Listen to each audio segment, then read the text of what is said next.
Terima kasih Anda masih menyaksikan Kompas Malam, Saudara. PDI Perjuangan menyebut Gibran Rakabuming Raka terlambat baru mengundurkan diri sebagai wali kota Solo sekarang, Saudara. Harusnya sudah dilakukan saat dicalonkan sebagai wakil presiden.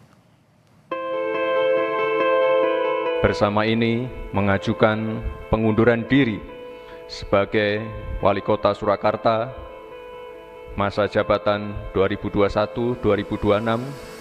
Saya kira itu mundur yang terlambat karena harusnya etikanya Pak Gibran itu ya mundurnya waktu kemarin dicalonkan menjadi wakil presiden.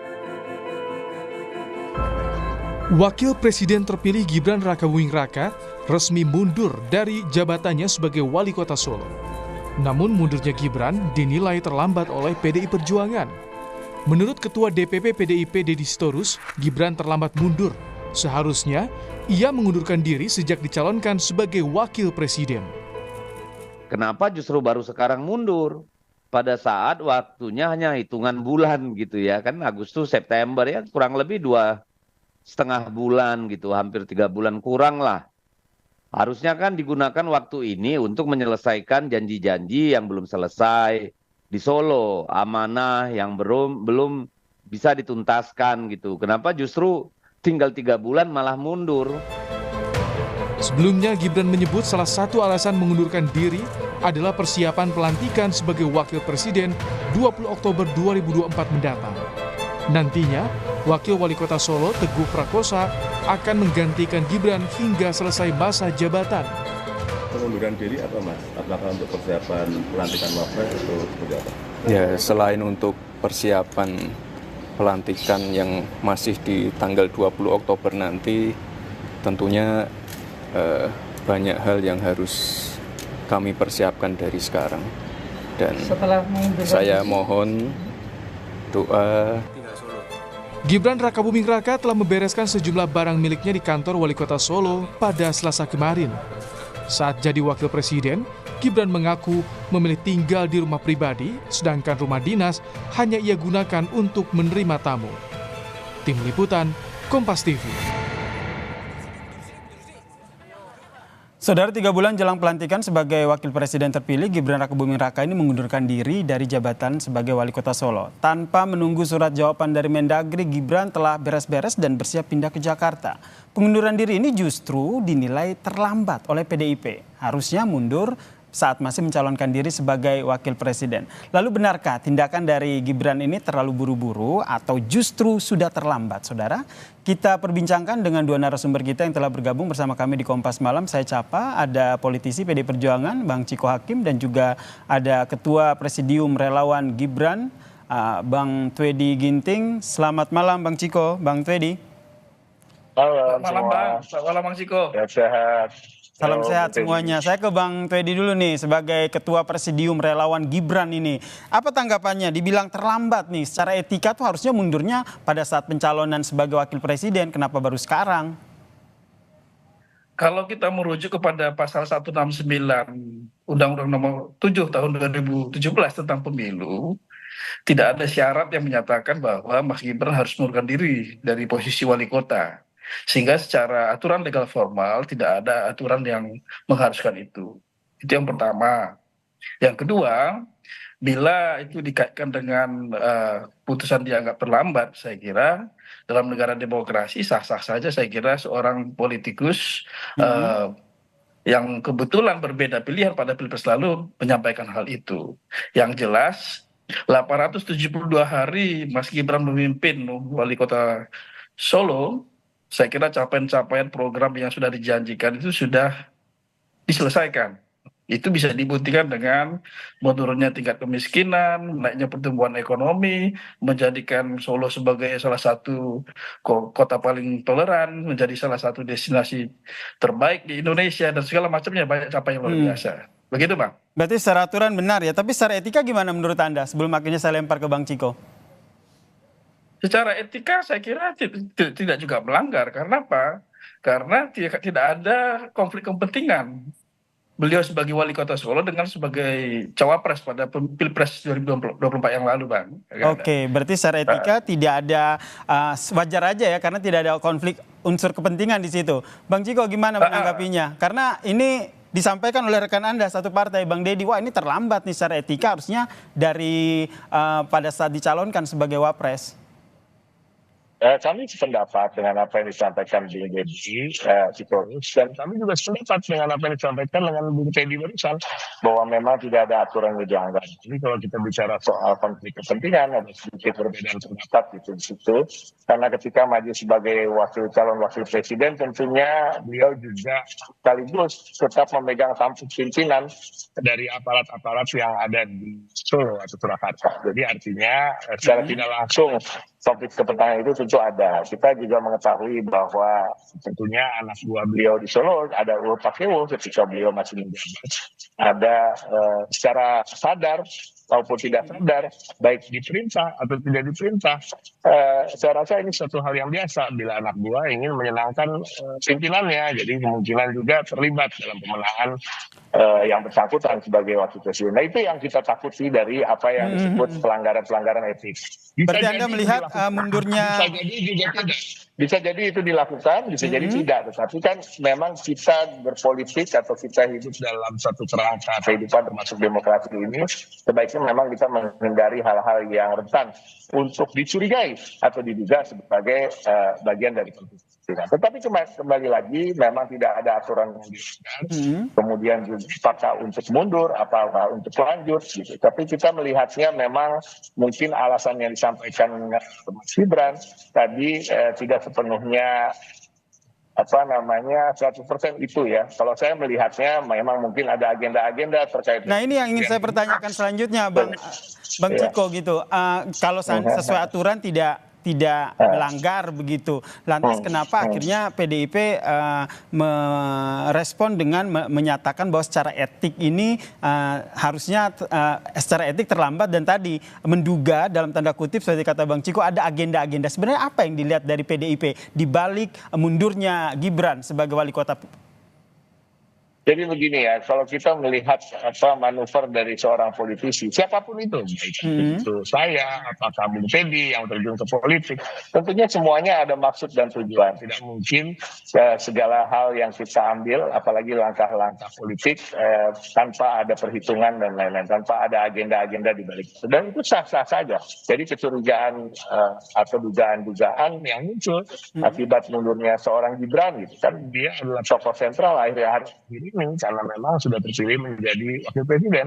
Jadi wajar bila ketika dikatakan kenapa mundurnya baru sekarang, itu ketika ada kontestasi Pilpres misalnya, itu kan juga wajar kecurigaan itu bahwa memang konflik kepentingan itu sulit untuk dihindari, ya kan? Anak buah yang ingin dalam tanda kutip berbakti pada bosnya itu juga sulit dihindari, baik diperintah ataupun tidak gitu.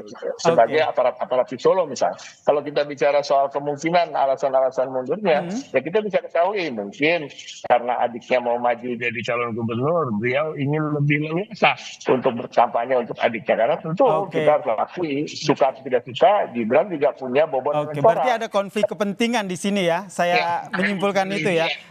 Sehingga saya mau lempar juga ke Bang Teddy nih. Jadi ini ada dugaan ada unsur politik di situ, ada unsur kepentingan di situ. Gimana tanggapan Anda, Bung Teddy?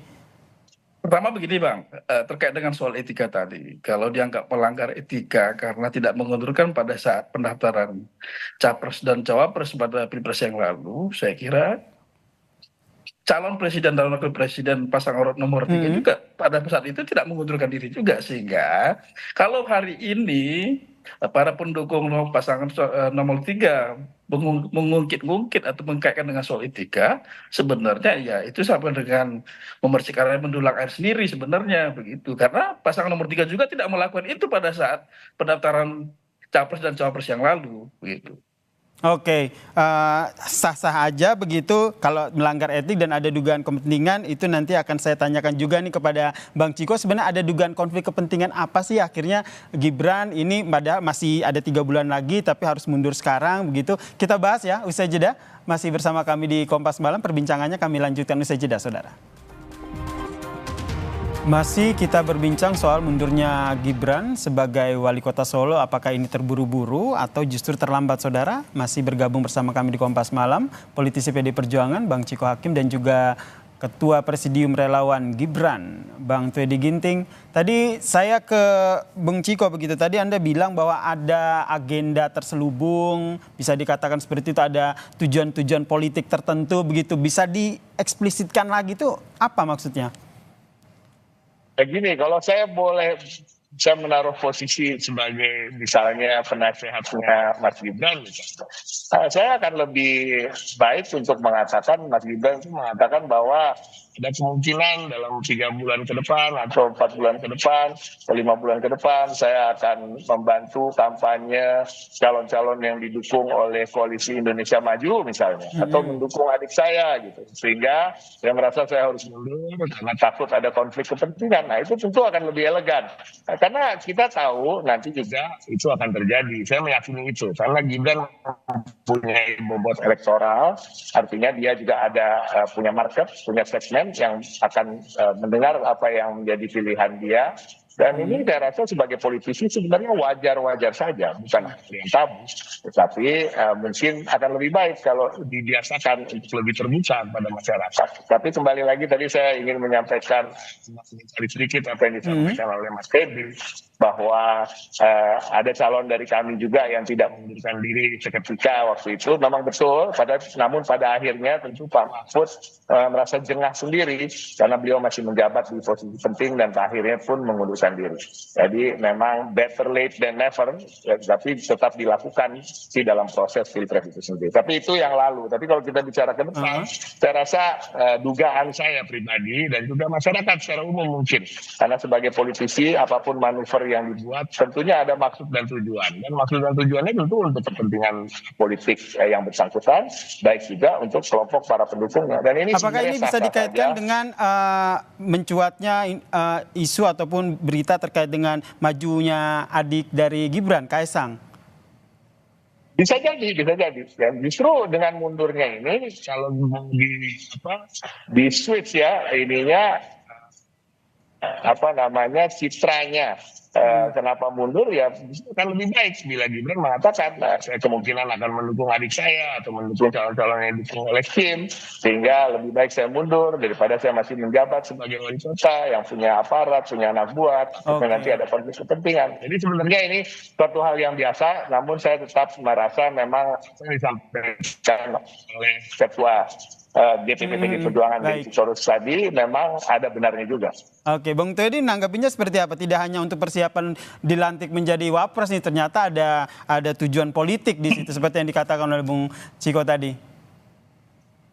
Saya kira terlalu sempit kalau kita berpikir begitu ya, karena kita sama-sama tahu bahwa membangun bangsa ini kan bukan hal yang mudah. Saya berkeyakinan bahwa keputusan Mas Gibran untuk mengundurkan diri pada tanggal 16 Juli yang lalu adalah keputusan yang tepat dalam rangka mempersiapkan melaksanakan tugas-tugas berat yang akan menanti. Oke, jadi murni itu ya Bung Twedy ya, tidak ada balutan ataupun tidak ada unsur-unsur politik ya?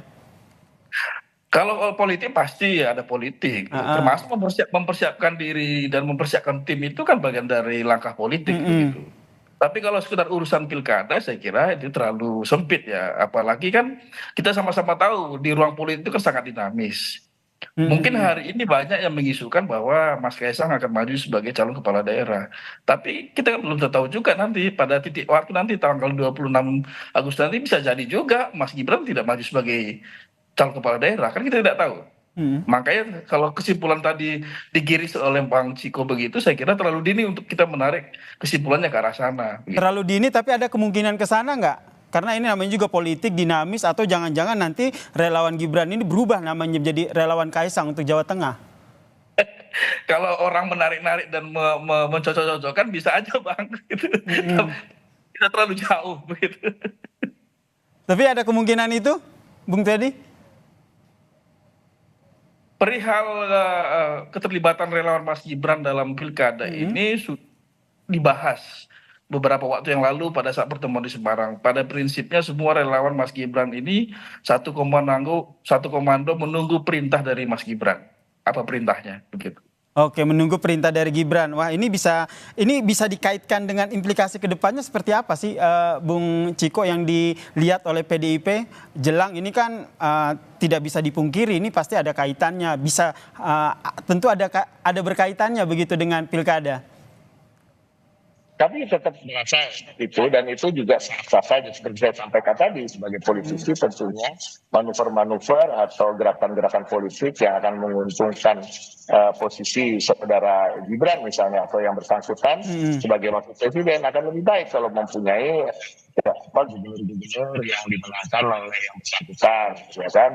Yang juga nanti bisa bekerja sama dengan yang bersangkutan. Ini sebenarnya sah-sah saja. Jadi tetap pada dugaan itu, saya rasa kita lihat aja nanti seperti kata Mas Fedy, apakah betul itu akan terjadi atau tidak. Tapi kalau kita bilang apakah mungkin nanti Mas Fedy tiba-tiba memimpin sebuah gerakan relawan pro Kaisang misalnya, itu juga hal yang mungkin karena dalam politik itu dinamis, dan kita manusia-manusia politik ini ketika sudah terjun ke politik ya sudah harus tahu konsekuensinya bahwa ada dinamika dan ada kepentingan-kepentingan yang harus kita usung, dan ini sudah menjadi jalan yang kita pilih.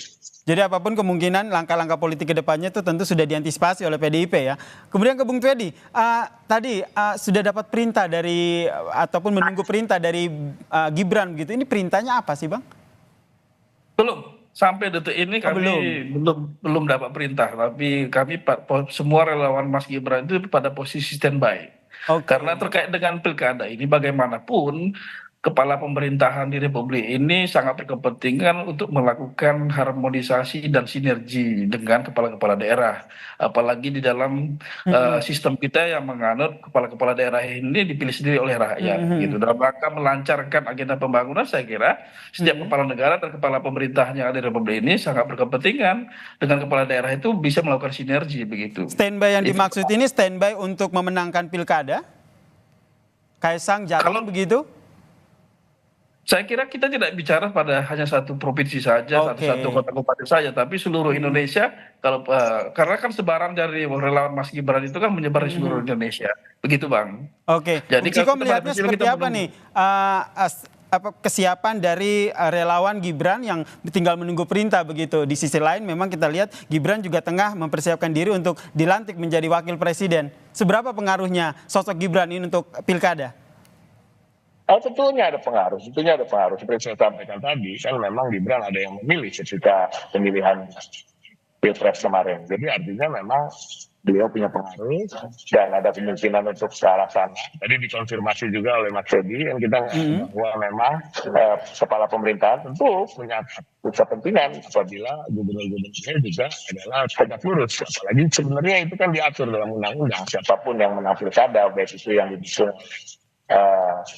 sosok A atau sosok B, tidak harus, walaupun yang didukung itu kalah kemudian yang menang sosok C misalnya, itu kan juga tidak berarti bahwa seorang gubernur lalu harus akan pasti melawan apa yang menjadi dari pemerintah pusat, karena ada undang-undang yang mengatur terkait itu sebagai kepanjangan Pak. Saya rasa ini semua masih dalam tataran dugaan-dugaan dari kami. Betul, masih tataran masih menduga-duga begitu ya, masih menduga di balik dugaan ini ya kita pikir 98% lah benar ya nanti ke depannya. Tetapi kemudian lagi PDI Perjuangan tidak mau terlalu direpotkan dengan pihak lain. Kami sedang fokus untuk bisa mengerucutkan nama-nama calon-calon terbaik yang akan memimpin terlebih ini daerah. Pertemuan antara Kaisang dan Mbak Puan juga belum terrealisasi ya. Nanti kita nantikan seperti apa. Balik lagi ini masih duga-dugaan bagaimana langkah politik yang diambil ke depan. Gibran pasca mundur dari wali kota, apakah murni mempersiapkan diri untuk menjadi wakil presiden atau ada langkah-langkah politik yang diambil oleh Gibran Rakabuming Raka. Terima kasih politisi PDI Perjuangan Bang Ciko Hakim dan juga Bung Fedy Ginting, Ketua Presidium Relawan Gibran, telah berbagi perspektif dan pendapatnya di Kompas Malam. Salam sehat semuanya.